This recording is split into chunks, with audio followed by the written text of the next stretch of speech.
Okay, we are going to start a new session today. Here, be verb and functions of be verb. আমরা তিনটি কাজ প্রধানত পেয়ে থাকি। একটি হলো be verb মূল ভার্ব হতে পারে। এই বাক্যে be verb কোনটা বলেন তো? And. একসাথে বলি be verb কোনটা? And. We are learning English.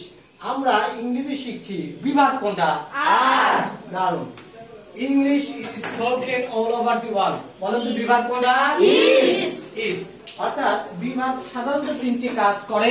সেক্ষেত্রে আমরা এখানে মূল ভার্ব পেয়েছি, এখানে কন্টিনিউয়াস টেন্সের সাহায্যকারী ভার্ব হিসেবে পেয়েছি, এইখানে আমরা প্যাসিভ বাক্যের উত্তর হিসেবে পেয়েছি। এখন আমি কিছু ইংরেজি বলবো, তার বাংলা আপনারা বলবেন একসাথে সবাই, ঠিক আছে? I am a vocalist. দারুণ। We are students. আমরা শিক্ষার্থী। ফার্স্ট বলেন তো, you are a teacher. They are students. He is a student. She is a teacher. It's a nice বুক।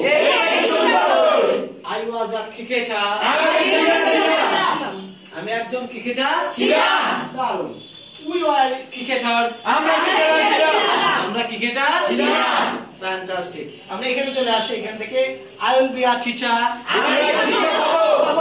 আমি একজন শিক্ষক হব। We will B students. আমরা শিক্ষার্থী হব। তাহলে সবগুলো পারবো, রাইট? এখানে থেকে আমরা বলি I have been reading English at TMT. আমি TMT তে ইংরেজি পড়ছি। দারুণ। We have been reading English at TMT. আমরা TMT তে ইংরেজি পড়ছি। তাহলে প্রত্যেকটা বিষয় এখানে আমরা পারবো ইনশাআল্লাহ। এইখানে আসি, এটাতে পড়ছি না পড়ছিলাম? পড়ছিলাম। দারুণ। I have been learning English at TMT Bangladesh. শিখছিলাম। আর রিডিংটা কি? পড়ছিলাম। এটা পড়ছি আর এটা শিখছি লাম। ওকে, এইটা we have been learning English at TMT Bangladesh.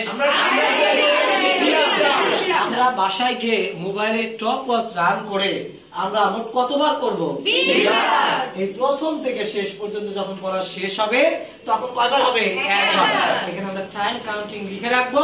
আমরা এইভাবে 20 বার পর্যন্ত আপনারা সবাই বাসা থেকে এনে আমাকে লেখা দেখাবেন। আশা করি সকলেই কাজটা করবেন। যদি তাই করেন তাহলে ইংরেজি ফ্লুয়েন্সি ইনশাআল্লাহ আমাদের অনেকটাই ভালো হবে। আমরা সবাই কাজটা করবো তো? ইনশাআল্লাহ। সবার প্রতি শুভকামনা রইল। পরবর্তী ক্লাসের জন্য আমি মনোরঞ্জন বিদায় নিচ্ছি। আল্লাহ হাফেজ।